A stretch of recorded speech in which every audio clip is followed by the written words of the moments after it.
Good morning or afternoon, boys and girls of the internet. Thank you for tuning in today.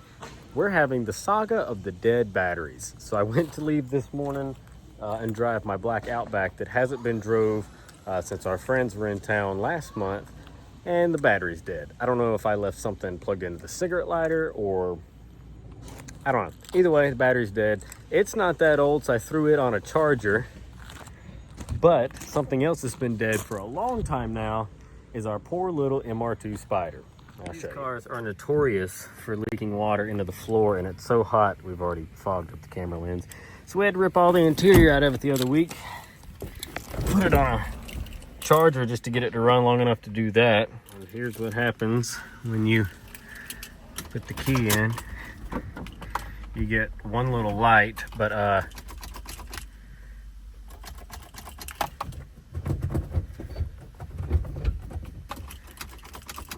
did it? Not even a radio. No blower. Nothing.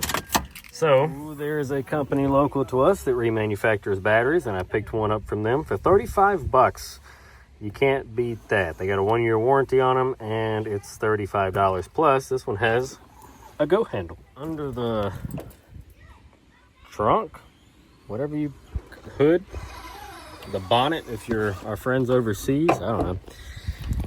Our little Toyota that could, and a battery from 2022, and look at that, still on a holder, all strapped down. I tried charging this one up, she's done for. So let's get 10 mil, 10 mil, 10 mil, 10 mil, and wherever that goes back there, I don't know, probably to another 10 mil.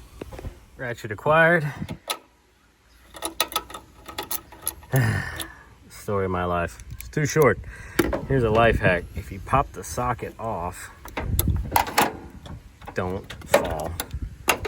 And you put the socket on first, it leaves a little bit of room up here. You can pop that in, and look at that. Gives you just enough to get it loose. I don't know if you have to pull these all the way out or if you can loosen it and unhook it. Ah, look at that. How genius. That's a hook on the back. I've had this car for years. I've actually put a battery in it once before. You'd think I'd remember, but apparently I did not. See if we can just grip it and rip it. Look at that. But our new one has a go handle. Drop it right in there. Take our hold down, lock it in the back.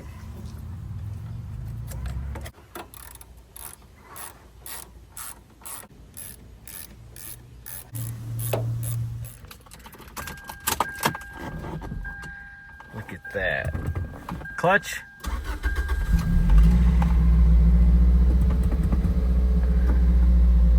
Toyota reliability right there. 103,000 miles. We crossed the 100K mark last year on it. I don't know how to feel. She's getting old. Let's see if the air conditioning still works in it. I think I heard the compressor kick. AC definitely does still work. Very nice. It could probably be colder, but I mean, it's air. Some of the other maintenance we're going to do tomorrow, hopefully, is a valve cover gasket. She is starting to get grimy, and it deserves more than that, you know. How about some bonus footage? This guy has been on a charger for a while. As mentioned, I haven't drove it. My friend was in town over a month ago. They drove it last. There she goes.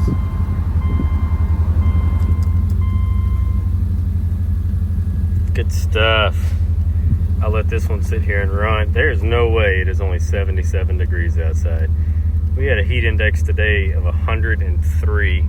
It's still awful feeling outside. There's no way that's 77. turn signal on. Did I leave something plugged in? No? I don't know, but it died, so we'll let it run.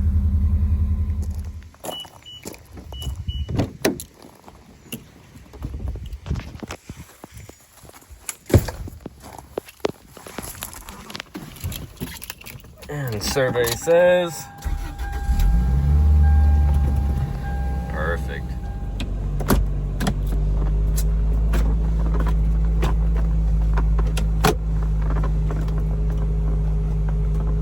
Let go. Two hands.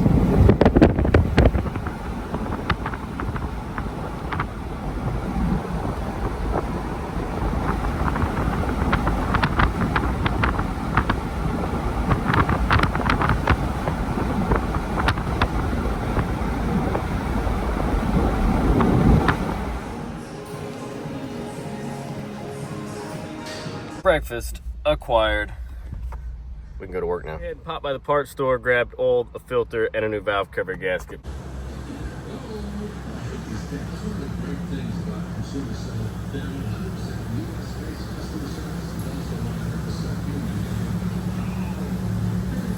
And we meet again, little onesie ZFE. Wow, I should have put the hood prop up first. I know the X bars, the bracing has to come off to get to the valve cover. I don't think there's anything else in the way.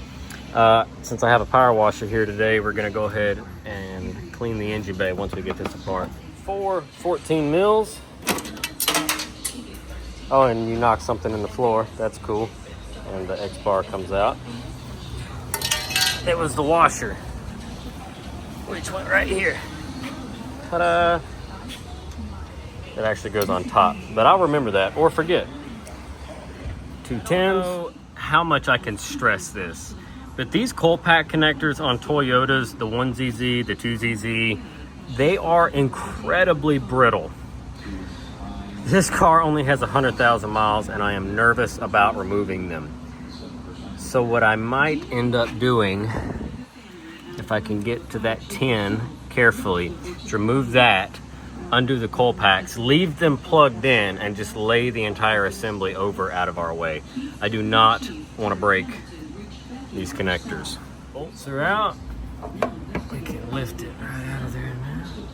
Look how clean. Due for her oil change, but everything looks real nice in there.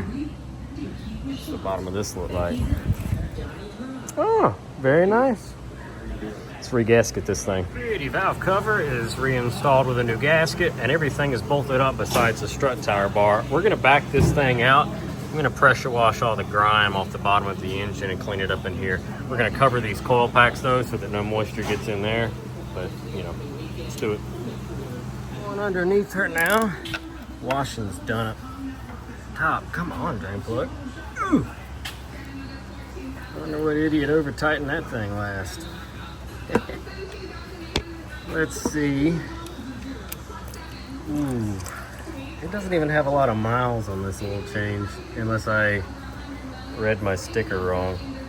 Good thing we're doing it. I know I did it last. Still got a Wix filter on it. This is the part where it all goes south, and I spill all this oil on the freshly cleaned engine. I hope not. Yeah, and it's O'Reilly's brand. Sue me, okay? We're working on a budget here. The car better be thankful we're doing an oil change on it, you know? Drink up. So there we go. Motor oil is added. We checked all the fluids. Everything's good. I gave it all a hit with the air hose, and it'll wipe down with some shine. That's controversial. Some people like shine. Some people don't like shine. I think the car deserved a little bit of a shine, and I think it looks really nice in here now. Let's move on to the outside of the car, I guess. Maybe lunch first. I don't know. We'll see. Took the extra couple minutes. Give it a little half-ass wash down. If I've got some wet wax, I'll wipe that over it. I don't know if I do or not. But the paint's not great on this car. It's just good enough, you know. The rear trunk lid, hood, whatever you want to call it, is the worst with the fading and the oxidation, but that's about the one part of the body I haven't had repainted, so I can just pull the trunk off and get my buddy to repaint it to match. But the rest of the car, I mean, honestly, it's not the worst. At least she really got a wash, you know. She needed it. All right, time to go home. I gotta bring a scanner and some stuff to go check out a car for sale. Look at the thing. I just think about that TikTok trend, that song, Pretty Little Baby. So pretty. Other than that damn trunk. Ugh.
Happy now that it's fixed, but we're on the way to dinner.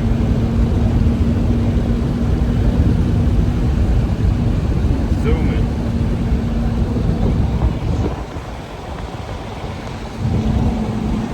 Yep.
Wow, they are busy tonight.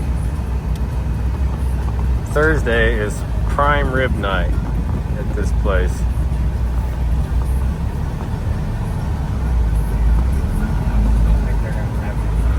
Yep, they got a front row right there. Yeah, it's like fresh, locally sourced beef and stuff on Thursday night. I mean, I guess it's like that either way, but it's like fresh cut stuff. And it's good. So let's go eat.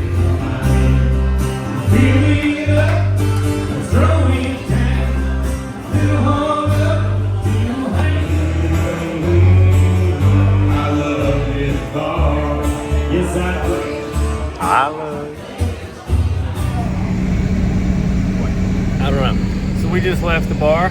Lots of live music. Great band this Thursday. The guy's name was Jimmy. And I think he needs to play at the Moon Fest this September. So I got their contact information. Cody's driving us home. And I think that's about it. I got some leftover steak for Charlie. And yeah, we're going to enjoy this ride home. Good morning again, boys and girls of the internet. So we're in the MR2. Another day has came and went. And look, we're driving it again. So we're actually getting some use out of it this week.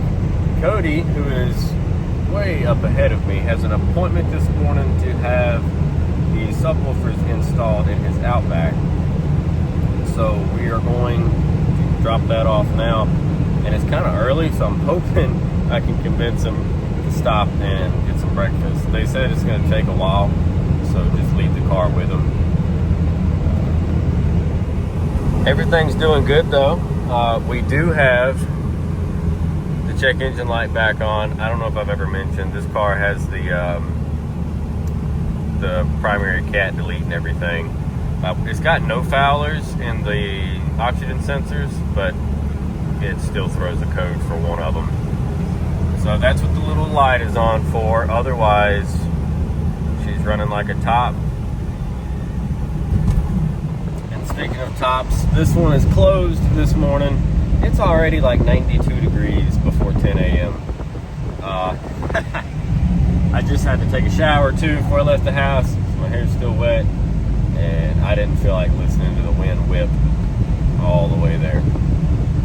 All right, just came back, or I'm on the way back from picking Cody's car up. They got the sound system done and its subwoofers, all that good stuff. He seems to be happy. I stopped at Zaxby's because I needed lunch. When we left this morning to drop the car off, we went and had Mr. Waffle, and it was, I don't know, wasn't that great. Now we're heading home. He's somewhere ahead of me because I'm sipping a birthday cake milkshake, driving with my knee jammed her in a 5th gear, holding a camera with the other hand, sunglasses crooked as hell. Whoops. You know what? Screw them. I didn't even need them. Little MR2 still plugging along. Looks like we're about to get into some rain. That sucks because not only did I go get lunch or breakfast this morning, we also went to Lowe's and I got some more gravel stuff for the driveway and some chemicals for the pool because it's turning green. But it looks like rain. I'll show you. Maybe it doesn't look so much like rain through the camera, but it looked like rain. When we came over that peak back there, you could see the mountain range up here, and it's just a black wall around it. So I hope it doesn't rain. I really wanted to work on the driveway today, but either way, I just wanted to show the little MR2 is getting some love. We also got a quote to do the window tint in this car while I was at the shop because that same place does all of our tint work. And I think he said $190 to do both the front windows and the rear glass. That's not too bad. Probably going to get that done when we come back from the beach. So after returning home and eating our lunch and taking a couple minutes to rest up, I decided to go outside and let's get started on this yard work. Finish up the MR2 video, all that good stuff. And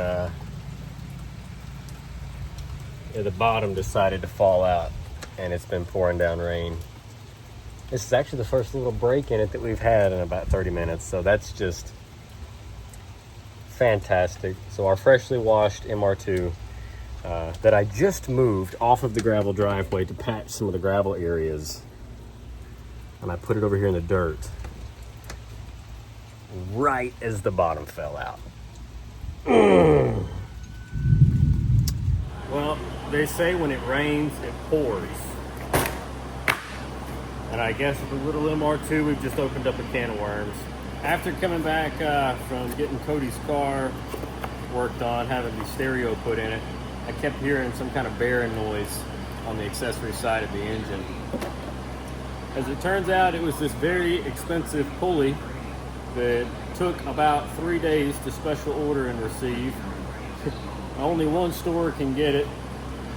I'm assuming this is, it's real heavy. I'm assuming it's made that way specifically to be some kind of rolling weight or something. It looks like on the car that this is kind of a bypass pulley, either where power steering would go, but the 1ZZ in this car uses electronic power steering. So it's just more like an assisted rack, I guess, whatever. Or potentially it could be maybe because the compressor's moved into different, I don't really know. I'm gonna let you see it. But anyway, we got our belt and our really expensive pulley and a noisy MR2. So let's listen to the sound it makes.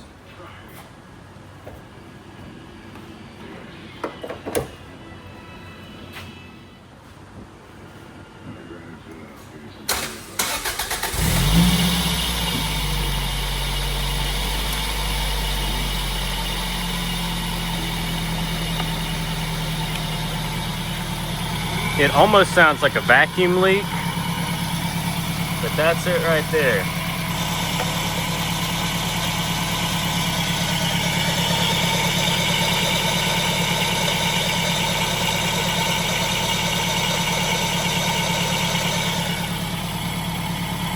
See, it's on that shaft, and it's heavy, so it's got to be some kind of balance or something, I don't know. Got our old pulley off right here. I don't know if you can hear it.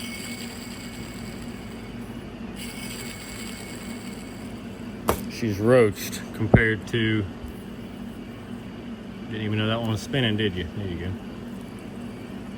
Yeah. So the bearing definitely just let go in it. And for the twice a year we drive this car, that totally makes sense. Luckily, there's no good way to show you guys this.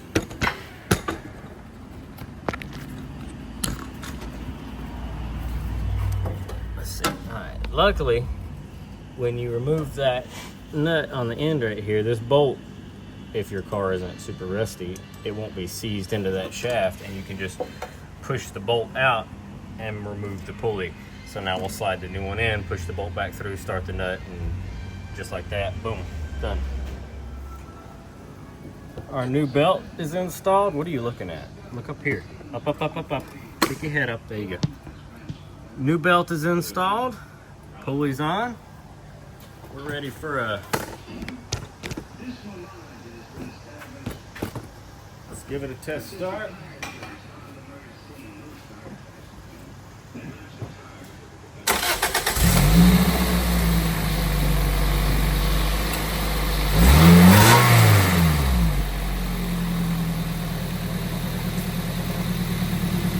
That's more like it.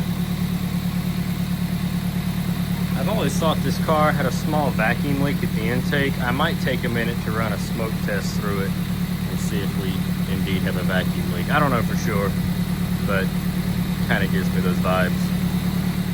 And just like that, the day is over with. I'm home. We're calling it with the little Toyota MR2. I did do a smoke test on it, and it actually does appear that there might be a small vacuum leak around the intake manifold gasket. That's going to have to be a future problem because I'm out of time. So there she sits in all her glory. It's still running just as good as it always has. It's not leaking oil anymore. The belt's not raising cane. The pulley is quiet. The fluids are changed. It'll at least cruise around the rest of this summer or until we get time dedicated to go back and pull that intake, because it's not a fun job. In the meantime, thank you all for watching. Drop a comment down below. Let me know what you think. We're going to catch you in the next one because I am running out of time. My parts just arrived for the Avalanche. I'm going back to work to put an AC kit in this car because we leave for the beach tomorrow. Always last minute, I'm telling you. Catch y'all on the next one. Thanks for watching. It's gonna be so much nicer when this thing has cold air.